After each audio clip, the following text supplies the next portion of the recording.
Welcome to Blue Talks.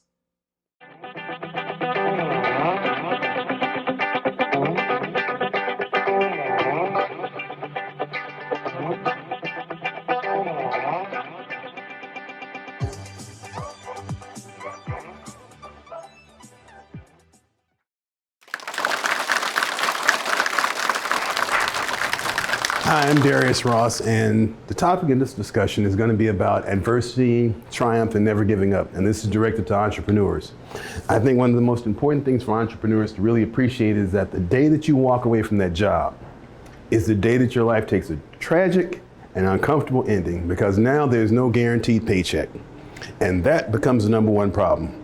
Your family, your friends, and everybody question and doubt your ability to succeed. You're going to even doubt yourself whether or not you can succeed. You're going to think about all the things that could possibly go wrong, including yourself, and all the issues and mindsets that have to change in your life. Now, one things that I think is very important is determination and endurance, if you want to call it that. How determined are you to actually get it, and how endurable are you to actually make it all the way through? Because sometimes the determination that you have is zero. Sometimes the endurance that you have is zero. Those moments when you had to write those checks that were going to bounce. And these days, we go back to the 80s and 90s, the checks didn't bounce for 3 or 4 days. Now it's automatic, so when you write that check to an employee, it's there already. Or you got an employee that you have on staff, and all of a sudden an employee says, okay, can you meet payroll? Because they realize that the creditors are calling, everybody's calling you, all kind of problems are happening. The vendors aren't showing up, or the vendors are showing up and they're demanding money. This is that process of entrepreneurialism where things really get real. When the sales don't happen. When you find yourself asking yourself, can I make another day? Is there another sales? Can you do it? Can you pull it off? Those are all the questions. So there are 4 key animals that I talk about that give you an idea. We'll start with the roaches. 400 million years and they're still around here. The ants, 500 million years and they're still around here. The bears, 100 million years. And of course the crocodile and his ancestors have been around here almost 300 million years. All of them have faced extinction to some form, fashion, or manner, either through mankind, through the ice age, and so forth and so forth. But at the end of the day, all these animals have survived, and they've survived by adapting to circumstances. One of the greatest problems for entrepreneurs is the ability to adapt. One of the problems that you have is lack of staff, not being able to have the right staff, not being in a situation at home, and not being in a situation, mentally speaking, yourself. And those problems come down to a couple of different things.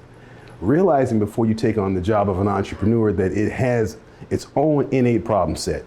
And one of those innate problem sets is just simply this: whether or not you're prepared to deal with being an entrepreneur. It is a fabulous job. Nobody likes you. Nobody wants to hear about anything, period. Everybody wants to hear whether or not you can make that deadline happen, whether you can make the sales happen, whether you can make their life better, whether your services make their life better, and more importantly speaking, whether you can make their life better. That's a problem in itself. So the question becomes, do you surrender? I have more people that I talk to and more business owners that I talk to, I tell them to give up.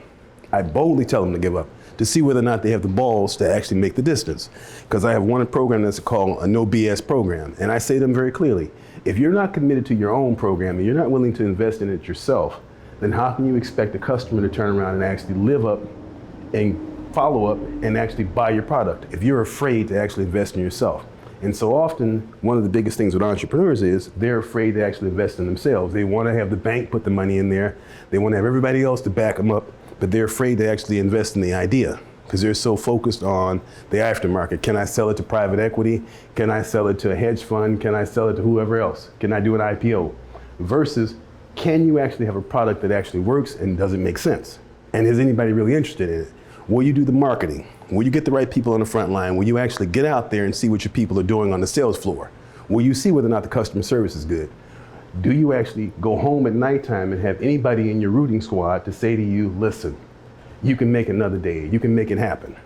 That's part of the process of an entrepreneur. There's no such thing as it being good. It only gets good when you're the best at what you do after you've spent years at it, and sometimes years of frustration, aggravation, and so forth. So the number one thing I want to leave with entrepreneurs today is to appreciate the fact that entrepreneurialism is a thankless job. Now, are you prepared to go into a thankless job trying to figure out whether or not you can make a living out of it? If you can, then proceed. But realize you have to do everything that you possibly can to make it happen. There's no such thing as surrender. You have to, and I stress have to, make sure that you focus all of your energies on that business, because you can't go back to corporate America.